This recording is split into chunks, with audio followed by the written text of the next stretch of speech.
Bonjour à tous et bienvenue sur opentuto.com. Dans cette vidéo, je vais vous présenter un petit peu le framework front-end le plus populaire, Bootstrap.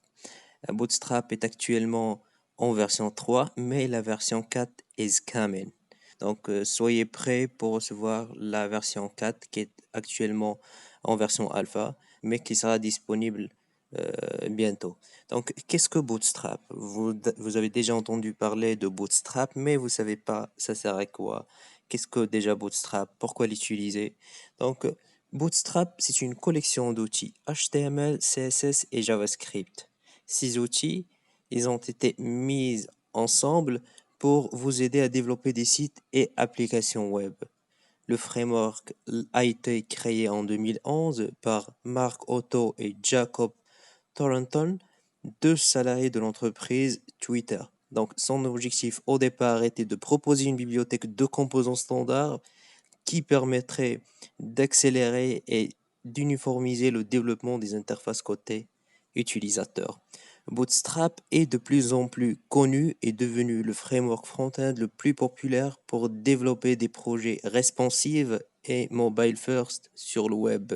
Mais pourquoi utiliser Bootstrap? Donc, je vais vous donner 3, 4 points qui justifient l'utilisation de Bootstrap. Bootstrap est un framework CSS open source qui vous permet de gagner du temps et augmenter votre productivité parce que déjà il y a une tonne d'éléments préconfigurés, des boutons, des forms, des listes, des drop-downs, des progress bars, des éléments préconfigurés que vous pouvez tout simplement utiliser en faisant appel à une classe spécifique.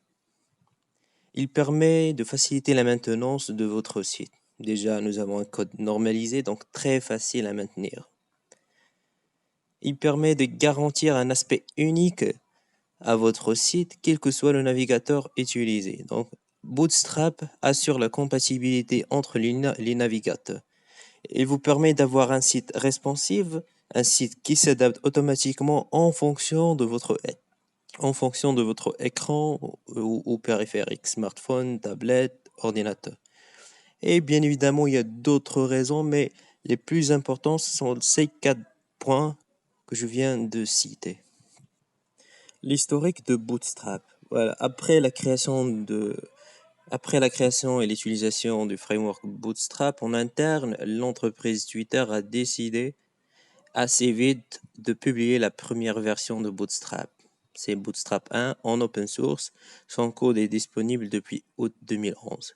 La deuxième version de Bootstrap, Bootstrap 2, est apparue le 31 janvier 2012, qui mettait à la disposition des développeurs de nouveaux composants graphiques, à l'instar des progress bars, des button groups, des carousels, etc., etc. Mais la nouveauté phare de Bootstrap 2 a été la mise en place d'un système permettant de créer des sites et applications web complètement responsives qui s'adaptent avec les supports mobiles tels que les smartphones et les tablettes. Le 18 août 2013, la troisième version de Bootstrap, Bootstrap 3, a vu le jour après une refonte complète de la bibliothèque par Mark Otto et Jacob Thornton.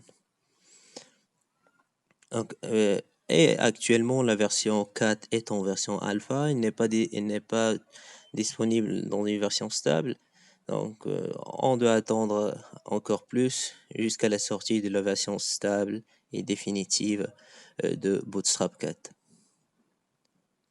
Donc voilà, c'était une toute petite présentation de Bootstrap, ce qui est Bootstrap, pourquoi utiliser Bootstrap, et nous avons parlé un petit peu de l'historique de Bootstrap. Donc, je vous remercie de nous avoir suivis.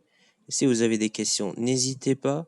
Nous serons là pour répondre à vos questions et avant de sortir, n'oubliez pas de s'abonner à notre chaîne et nous rejoindre sur Facebook et sur Twitter.